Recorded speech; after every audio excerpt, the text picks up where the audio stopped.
Bonjour à tous, moi c'est Gabriella, je suis agente de communication au CRIPA et aujourd'hui je suis en compagnie de Lorelei Corso, chargée de mission recherche et collaboration internationale à NRS-MIE, qui nous parlera de son parcours académique et professionnel. Donc, pourriez-vous nous décrire votre parcours académique et partager votre expérience en tant qu'étudiante au CRIPA? Bonjour Gabriella, bonjour à tous. Oui, alors donc je suis en fait originaire de La Réunion. J'ai débuté du coup mon parcours d'études supérieures à l'Université de La Réunion sur le campus du Mouffia à Saint-Denis, où j'ai entrepris une bilicence, donc c'est-à-dire un double cursus en sciences de la vie et en sciences de la terre. Et lors d'un cours magistral, certainement avoir un cours d'embryologie, puisque c'est notre professeur, le professeur Patrick Frouin, qui est également assesseur relations internationales. Avant de commencer le cours, il nous a parlé en fait d'un possible échange international, d'un séjour étranger dans le cadre du cursus universitaire. Donc, il nous encourageait à le faire. Et à ce moment-là, j'étais en troisième année de licence, donc c'est l'équivalent de votre baccalauréat. Et, euh, et donc, quand il a commencé à parler de ça, j'ai tendu l'oreille parce qu'à ce moment-là, j'étais très intéressée à partir à l'international, à voyager, à être dans un nouvel environnement, à découvrir de nouvelles méthodes de travail, à vivre de nouvelles expériences. Et donc, de là, je m'y suis intéressée et me voilà partie pour un programme international à l'Université Laval à Québec de 2 semestres, donc une année universitaire d'1 an. J'ai du coup découvert le système d'études au Québec. J'ai beaucoup aimé le système d'éducation avec à ce moment-là un gros coup de cœur pour les cours de mammalogie avec le professeur Gwenaël Beauplé et de microbiologie avec le professeur Sylvain Moineau. Et je me suis intéressée aux opportunités de pouvoir poursuivre mon cursus universitaire au Québec en me spécialisant sur l'aspect microbiologie, pathologie, immunologie. J'ai regardé un petit peu les opportunités qu'il y avait. Là, j'ai pu voir la possibilité de rester via un master en recherche en santé animale.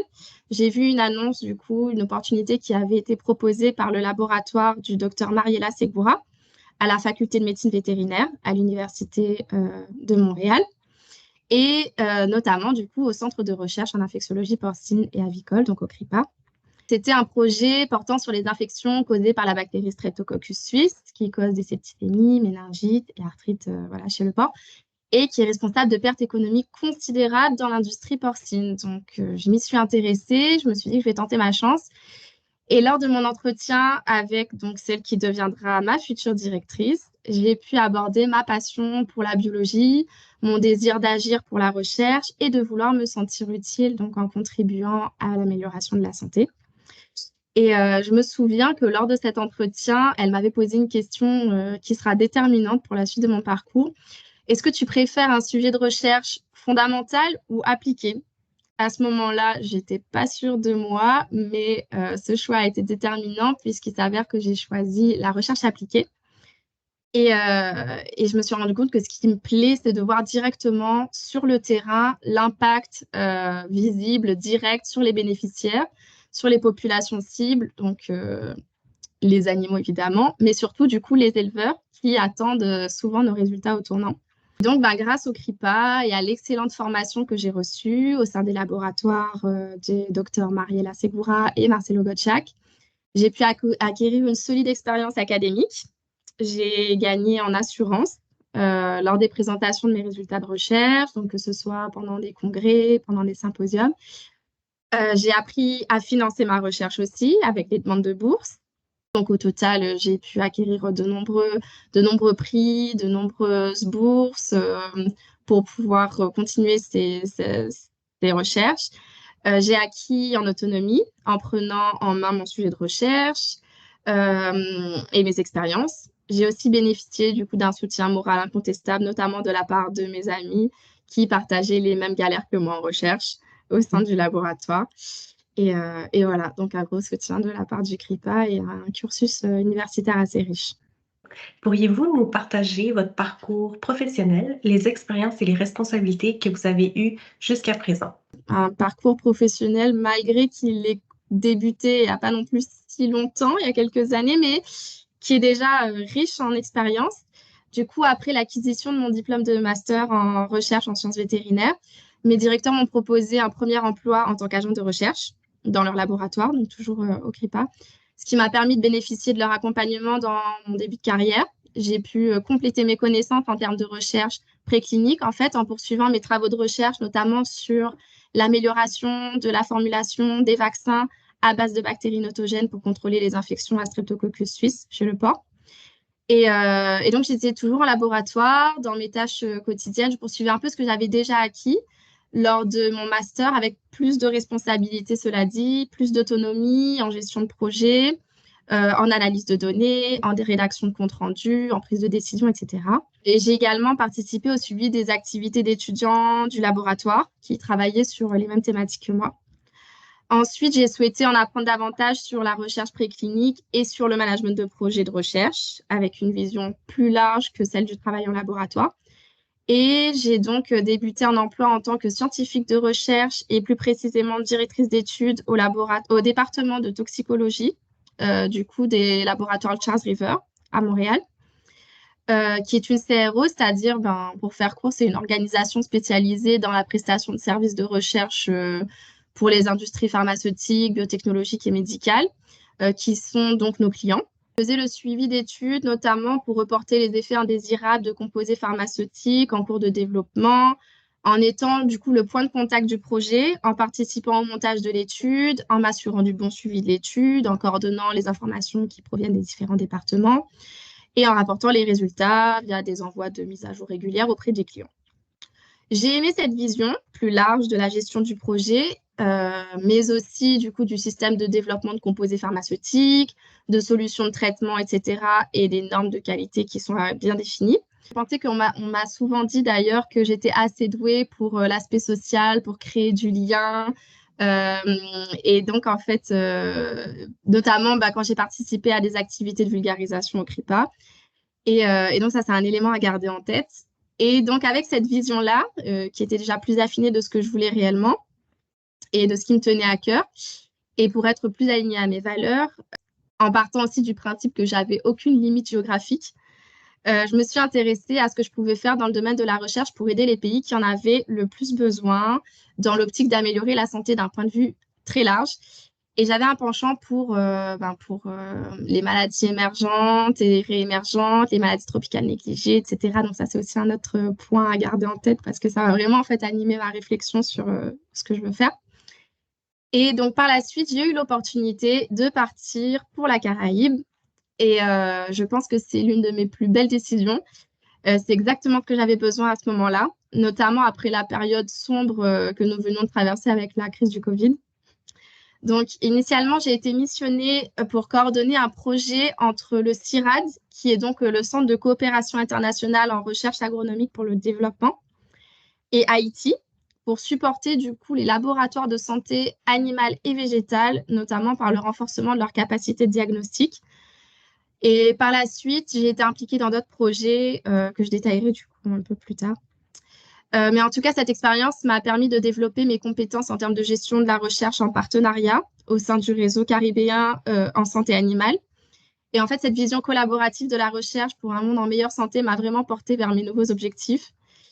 Et là, maintenant, je débute un nouvel emploi à Paris, donc à l'ANRS-MIE, qui est l'Agence nationale de la recherche sur le sida, les hépatites virales, les infections sexuellement transmissibles, la tuberculose, les maladies infectieuses émergentes et réémergentes, et qui est une agence autonome de l'INSERM, qui est du coup l'Institut national de la santé et de la recherche médicale, où je débute un emploi du coup en tant que chargée de mission recherche et collaboration internationale. L'intitulé du poste m'a tout de suite fait comprendre que c'est exactement ce que je voulais. Quelle initiative avez-vous prise tout au long de votre carrière qui, selon vous, ont contribué à l'obtention de nombreuses opportunités professionnelles et quelles opportunités le CRIPA vous a offertes?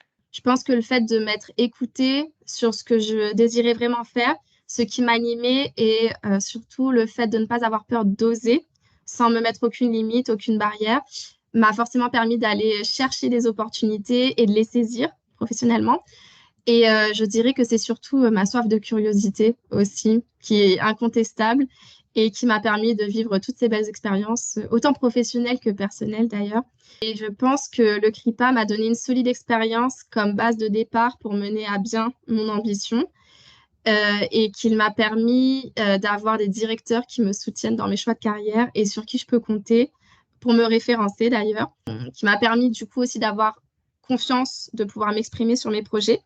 Comme je vous ai dit, via les conférences, voilà, les fois où j'ai pu m'exprimer à l'oral sur ce que je faisais, et plus généralement d'acquérir de la confiance en moi, de croire en moi, et aujourd'hui d'être un peu un porte-parole pour encourager la jeunesse en recherche. Pouvez-vous nous parler de votre expérience en Haïti, votre mission au sein du Caribvet et votre implication avec l'Organisation des Nations Unies pour l'alimentation et l'agriculture et l'Organisation mondiale de la santé animale? Alors, donc quand je suis arrivée en Guadeloupe, dans la région caribéenne, j'ai été chargée de projet communication, suivi, animation, où j'ai fait énormément de choses. Initialement, j'ai coordonné des formations, du coup, comme vous le dites, de diagnostic de laboratoire en santé animale et végétale pour le renforcement des capacités de laboratoire en Haïti avec l'appui d'experts.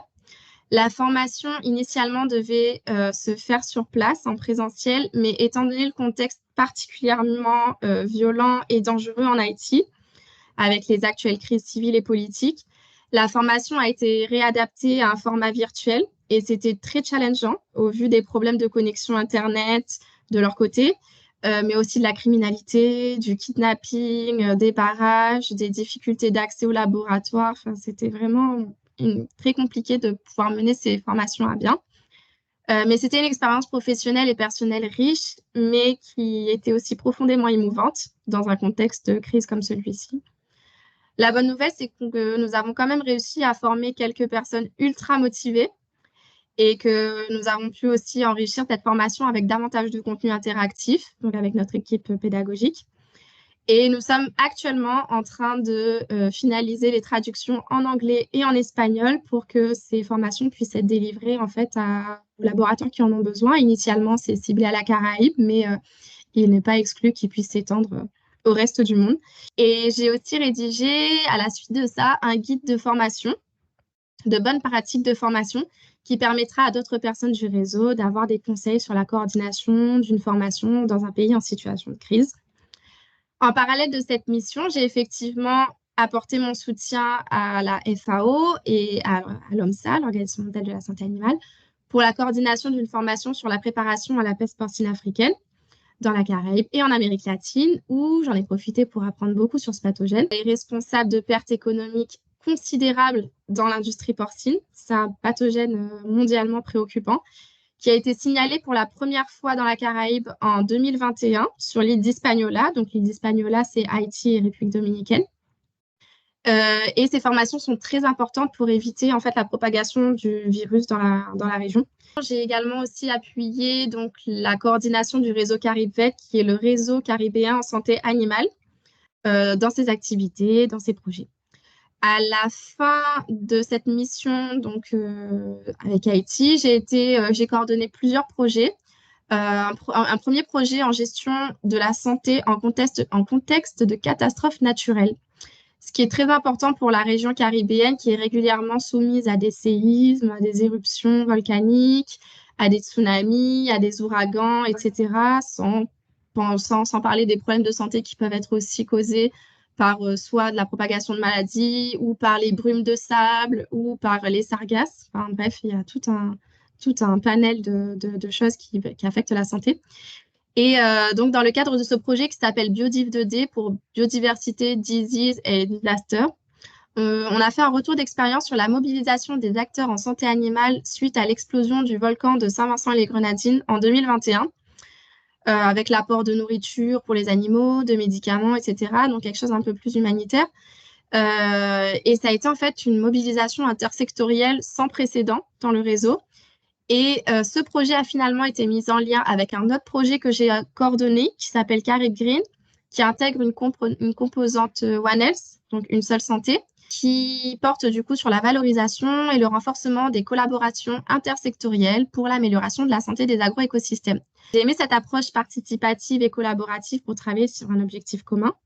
et la possibilité de pouvoir créer des ponts et des liens comme ça entre des projets qui sont complémentaires, ce qui m'amène en fait à ma transition sur mon prochain chapitre. En quoi consiste votre poste au sein de l'ANRSMIE en France et comment les compétences acquises au CRIPA pourront contribuer dans ce nouveau défi professionnel?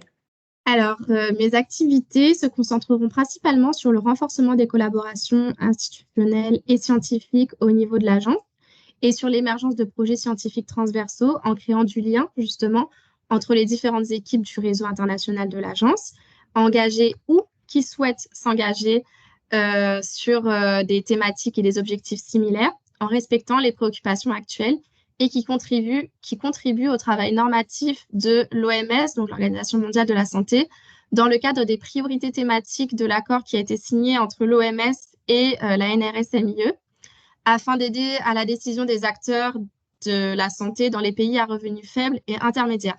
Donc effectivement, je suis particulièrement mobilisée sur les collaborations avec ces pays-là, qui concernent donc plusieurs pays partenaires répartis entre l'Afrique, l'Asie et l'Amérique latine. Et avec ma connaissance des projets qui s'y déroulent ou qui souhaitent être mis en place, et avec les nouveaux enjeux identifiés, je participe à la mise en place d'actions et à la création de liens lorsque les objectifs communs sont identifiés. Je serai également amenée à animer des groupes de travail du réseau international, à contribuer à la mise en place d'événements scientifiques du réseau pour créer des espaces de partage d'informations, notamment sur les projets de recherche des partenaires et les enjeux actuels. Par exemple, en ce moment, on a identifié que la dengue était un sujet préoccupant avec des nombreuses épidémies qui ont lieu récemment un peu partout dans le monde. Et effectivement, on n'a pas été épargné en Guadeloupe. Il y a eu pas mal de cas. Et donc, c'est un sujet sur lequel on pourrait mobiliser plusieurs partenaires intéressés pour la création de projets. Et je pense que le CRIPA est incontestablement une des pièces de ce gros puzzle que j'ai construit au travers de toutes mes expériences professionnelles qui me permettront de mener à bien cette mission. Pour finir, avez-vous un conseil ou un message que vous souhaiteriez transmettre aux étudiants actuels pour les inspirer dans leur parcours académique et professionnel? Peu importe d'où tu viens, d'où tu pars dans la vie, que rien n'est joué d'avance, que si tu as la volonté d'accomplir tes rêves, donne-toi toutes les chances d'y arriver. Moi, je viens d'une petite île à l'autre bout du monde que pas grand monde connaît ailleurs. Et je suis issue d'une famille plus que modeste et financièrement, j'ai compté que sur mes propres moyens. J'ai pas eu de route toute tracée et j'ai eu des gros moments de doute, de difficulté, des moments où je me suis demandé ce que je faisais là et si je suis à ma place, si je suis sur la bonne voie. Et je pense que beaucoup d'étudiants pourront s'identifier là-dedans. Et je pense qu'il faut se donner l'opportunité de croire en soi, à son potentiel, et qu'il faut se donner l'opportunité d'être ambitieux, de rien lâcher, même si on a le droit de craquer. Surtout qu'il faut bien s'entourer, que le nombre, c'est moins important que la qualité des personnes qui nous entourent, et surtout qu'il faut savoir s'écouter. On est les mieux placés pour savoir ce qui est le mieux pour nous. Et voilà, je pense qu'on peut faire bouger des montagnes comme ça. Je suis reconnaissante d'être où j'en suis aujourd'hui. Je me sens épanouie, je me sens heureuse et j'encourage tous les jeunes à poursuivre leurs ambitions parce que je peux dire que je suis fière de mon parcours aujourd'hui. Et d'ailleurs, je suis aussi convaincue qu'on a des petites pépites sur notre île et que j'ai envie de dire aussi la Réunion met ça haut, comme on dit chez nous. Voilà. Merci, merci beaucoup pour votre temps et à vous qui regardez cette vidéo, j'espère que ça aura pu vous inspirer ou vous aider dans votre parcours. Merci. Merci beaucoup, Gabriela. Merci à tous.